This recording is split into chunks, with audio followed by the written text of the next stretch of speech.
ஒரு நாள் அதிகாலை காலவ முனிவர் ஒரு நதிக்கரையில் நின்று கொண்டு காலை சந்தியா வந்தனமும் நித்திய பூஜையும் செய்து கொண்டிருந்தார். அப்போது அர்க்கியம் கொடுப்பதற்காக கையில் நீரை எடுத்தார் காலவ முனிவர்.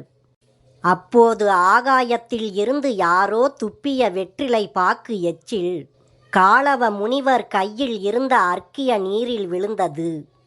அதை கண்டு திடுக்கிட்டு காலவ முனிவர் மேலே பார்த்தார். அப்போது கந்தர்வன் ஒருவன் விண்ணிலே உல்லாசமாக சென்று கொண்டிருந்தான். அவன் பெயர் சித்திரசேனன். அவன் மென்று துப்பிய எச்சில் காலவ முனிவர் கையில் இருந்த புனித நீரில் விழுந்தது.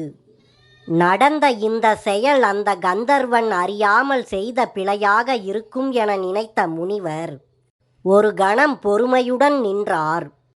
ஆனால் ஆகாயத்தில் சென்று கொண்டிருந்த சித்திரசேனன் தான் துப்பிய எச்சில் முனிவரின் கையில் விழுந்து கலங்கப்படுத்திவிட்டது என்பதை அதே கண நேரத்தில் அவன் தெரிந்து கொண்டான். ஆனாலும் அவன் அதை பொருட்படுத்தவில்லை.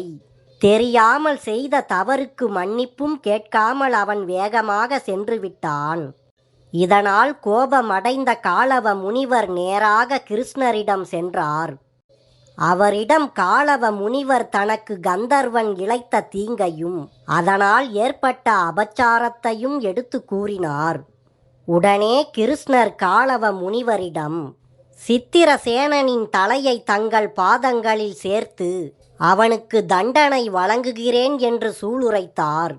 பின் கிருஷ்ணர் சித்திரசேனனை போரில் சந்திப்பதாக அவனுக்கு செய்தி அனுப்பினார். அதோடு போருக்கும் ஆயத்தமானார் கிருஷ்ணர். அதன் பின் தன் இருப்பிடத்திற்கு வந்த சித்திரசேனன் கிருஷ்ணர் தன் மீது போர் தொடுத்து வருகிறார் என்பதை அறிந்தான். அவன் கிருஷ்ணருடன் நேரடியாக போரிட துணியவில்லை. தான் செய்தது தவறு என்று ஒப்புக்கொண்டு காலவ முனிவரின் கால்களிலும் கிருஷ்ணரின் காலடியிலும் சரணாகதி என்று விழுந்துவிட்டால் அவர்கள் நிச்சயம் தன்னை மன்னித்து விடுவார்கள் என்று தெரிந்திருந்தும் ஆணவம் பிடித்த சித்திரசேனன் அதை செய்யாமல் அவனது மனதில் சூழ்ச்சி ஒன்று பிறந்தது.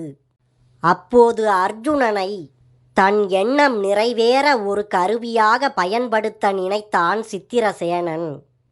இதையடுத்து சித்திரசேனன் அர்ஜுனனை கண்டு அவன் பாதத்தில் விழுந்து நமஸ்கரித்தான். அர்ஜுனா, எனக்கு உயிர் பிச்சை அளியுங்கள் என்று கூறி அவனை சரணடைந்தான். உடனே அர்ஜுனன் சித்திரசேனனிடம், எழுந்திருங்கள், சரணாகதி என என் காலில் விழுந்து விட்டீர்கள். தங்கள் குறை எதுவானாலும் நான் தீர்த்து வைக்கிறேன். அதுதான் சத்திரிய தர்மம் என்று அவனுக்கு உறுதிமொழி அளித்தான் அர்ஜுனன். அதற்கு சத்தியமாக என்னை நீங்கள் காப்பாற்றுவீர்களா என்று கேட்டான் சித்திரசேனன். இதை கேட்ட அர்ஜுனன், நான் வணங்கும் கிருஷ்ணர் மீது ஆணையிட்டு கூறுகிறேன், தங்களுக்கு எந்த ஆபத்து இருப்பினும் என் உயிரை கொடுத்தாவது தங்களை காப்பாற்றுகிறேன் என்றான். பின் சித்திரசேனன் அர்ஜுனனிடம் கூறினான், என் பெயர் சித்திரசேனன். நான் கந்தர்வர்களின் ராஜன். அறியாமல் நான் செய்த பிழை ஒன்றுக்காக என் மீது போர் தொடுத்து என்னை அழிக்க வருகிறான் ஒருவன்.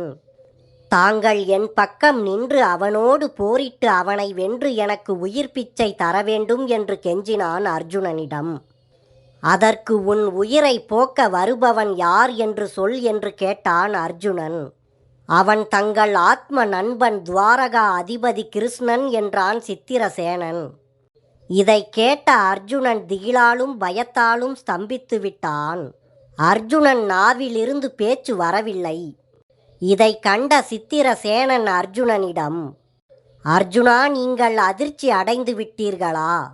உங்கள் ஆத்ம நண்பனும் வழிகாட்டியும் குருவான கிருஷ்ணன் மீது போர் தொடுக்க வேண்டுமே என்ற தயக்கமா? அல்லது கண்ணனை ஜெயிக்கும் அளவுக்கு வீரம் தங்களுக்கு இல்லையே என்ற பயமா? தங்களால் முடியவில்லை என்றால் இந்த விஷயத்தை அப்படியே விட்டுவிடுங்கள். கொடுத்த வாக்கை காப்பாற்ற முடியவில்லையே என்று நீங்கள் வருத்தப்பட வேண்டாம்.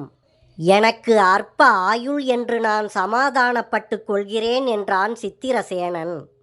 அதற்கு அர்ஜுனன், நான் சத்தியம் தவறமாட்டேன். கொடுத்த வாக்கை காப்பாற்ற நான் உயிர் துறக்கவும் தயங்க மாட்டேன்.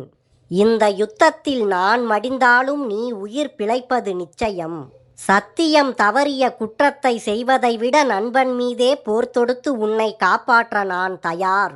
இதோ நான் புறப்படுகிறேன் என்று சூளுரைத்து போர்க்கோளம் பூண்டு யுத்த பூமியில் கிருஷ்ணரை சந்திக்க புறப்பட்டான் அர்ஜுனன். கிருஷ்ணர் கவசம் அணிந்து வாள் வில் ஏந்தி நின்ற போர்க்கோளம் கண்டு ஆச்சரியத்தில் உறைந்து போனான் அர்ஜுனன். கடமையை செய்யும் போதும் சத்தியத்தை காக்கும் போதும் பயத்தால் கலங்கக்கூடாது என்று கிருஷ்ணரிடம் ஏற்கனவே கேட்டு தெரிந்து கொண்டிருந்த அர்ஜுனன் பயத்தையும் தயக்கத்தையும் உதறிவிட்டு போருக்கு தயாரானான். கிருஷ்ணர் அர்ஜுனன் இருவருக்கிடையிலும் யுத்தம் ஆரம்பமானது. அப்போது துரோணரிடம் தான் கற்ற வித்தையெல்லாம் தீர்ந்தது போல் தவித்தான் அர்ஜுனன். விண்ணிலே அஸ்திரங்கள் மலையாக பொழிந்து கொண்டிருந்தன. அவை மோதுகின்ற சப்தங்கள் இடி முழக்கம் செய்தன. பிரளய காலம் போலவும் ஊழித்தீ பரவுவது போலவும் உலகம் நடுங்கியது. யுதிஷ்டிரனும் பீமனும் கிருஷ்ணரும் அர்ஜுனனும் மோதிக்கொள்வதை அறிந்து கலங்கி யுத்த களத்தை வந்தடைந்தனர். இத்தனைக்கும் காரணமான சித்திரசேனனை ஒரு பூச்சியை பிடிப்பது போல பிடித்து யுத்த களத்திலே கொண்டு வந்து நிறுத்தினான் பீமன். அப்போது நாரதரும் தேவர்களும் அங்கே வந்து சித்திரசேனனுக்கு அறிவு புகட்டினார்கள். இப்போது சித்திரசேனனின் ஆணவம் அழிந்தது. அவனுடைய அறிவு தெளிந்தது.